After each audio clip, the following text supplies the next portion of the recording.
म चाहिँ कहाँ जाँदैछु भन्दाखेरि चाहिँ हामी चाहिँ सिलगढी छँदैछ, म उज्जवल र उसको भाइ।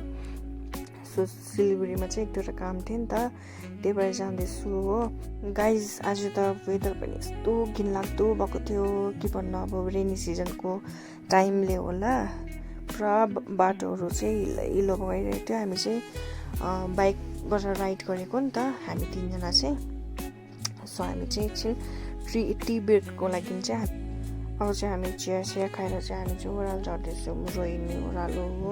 तपाईँले देख्न सक्नुहुन्छ वेदर पनि क्लियर थिएन, तर भ्यू चाहिँ यस्तो दामी थियो कि हामी त्यो भिडियो बनाउँदै गएँ है।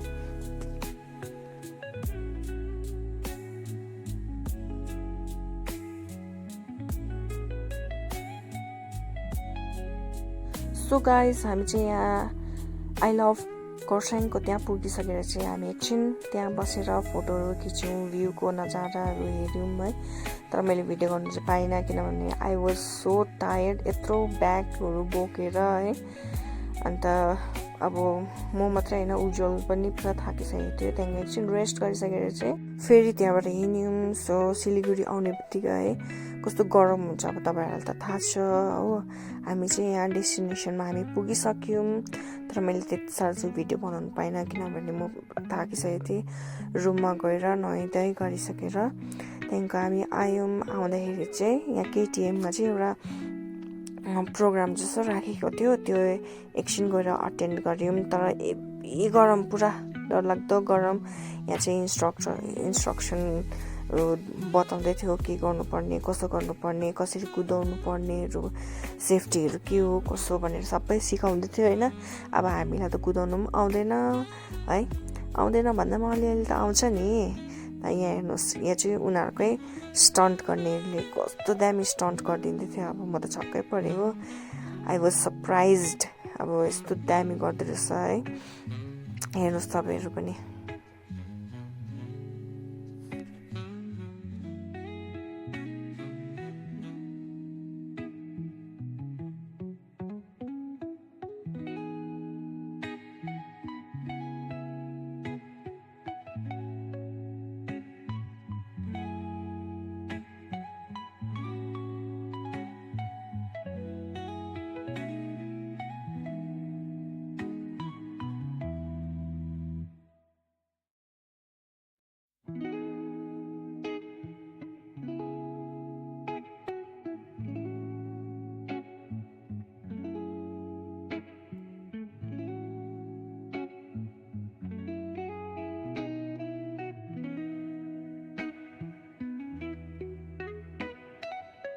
आफ्टर स्टन्ट गरिसकेर देखाइसकेर चाहिँ यहाँ उज्जवलहरू पनि कुदाउँछु भन्दै थियो नि त।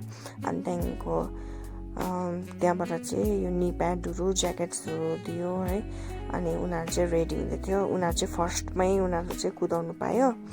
सो यहाँ चाहिँ उनीहरूलाई इन्स्ट्रक्सनहरू दिँदै थियो, कसरी कुदाउनु पर्ने, कहाँ कुदाउनु पर्ने, के गर्नुपर्ने भनेर सिकाउँदै थियो हो।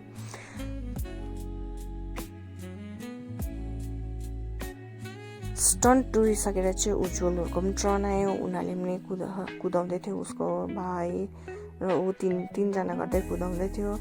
उनीहरूले मजाले इन्जोयमेन्ट गर्यो है। अब त्यही त गर्नु आएको। सो हामी यो अटेन्ड गरेर चाहिँ एकछिन रुममा गएर बस्यौँ त्यहाँ। त्यहाँदेखिको चाहिँ हामी फर्किँदै गरेको, हामी चाहिँ खानासाना खाइकन चाहिँ हामी निस्केको। भाइ चाहिँ अगाडि नै कुदाउँदै थियो, हामी चाहिँ पछाडि थियौँ। किन भन्दाखेरि चाहिँ म चाहिँ फेरि ज्यादा स्पिडमा चाहिँ सक्दिनँ, डर लाग्छ मलाई चाहिँ हो। अनि सिलगढी भन्ने जग्गामा चाहिँ यस्तो डरलाग्दो गरम, भगवान् एकछिन उभिँदाखेरि त अप खालि गरम हुने क्या। अनि म चाहिँ कहिले चाहिँ अब बाइकमा चढ्नु पाउँछु र अलिक शीतल हावा पाउँछ भन्दै उकालो चढ्दै थिएँ। यहाँ हेर्नुहोस् तपाईँले, यो चाहिँ हामी फर्किँदै गरेको टाइममा हो। अनि यति बेला चाहिँ वेदर चाहिँ सिलगढीसम्म चाहिँ अलिकति राम्रै थियो, तर जति हामी माथि जाँदै गयौँ त्यति नै दिन बिग्रिँदै गएको।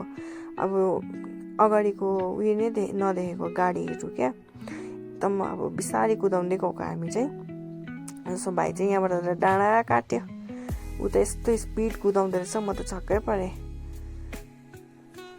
उकालो हामी चढ्दाखेरि पनि एकछिन चिया खाँदै हामी उकालो चढ्यौँ है। सो आजको लागि चाहिँ यति नै हो भिडियो। तपाईँले यहाँ वेदरहरू पनि हेरिहाल्नुहोस् कस्तो भएको थियो। दार्जिलिङ आउँदाखेरि चाहिँ एकदमै डरलाग्दो धुम्म लागिरहेको थियो। अब हामीले चाहिँ बाटै नदेखेको अगाडि, योभन्दा पनि डरलाग्दो भएर थियो। यो त अलिक कम्ती भएर हामीले देखाएको हो। सो गाइस, तपाईँलाई भिडियो मन पर्यो भने चाहिँ लाइक गर्नु, कमेन्ट गर्नु, सेयर गर्नु चाहिँ त्यो चाहिँ गर्नु नभुलिनुहोस्। See you in the next video. Bye by.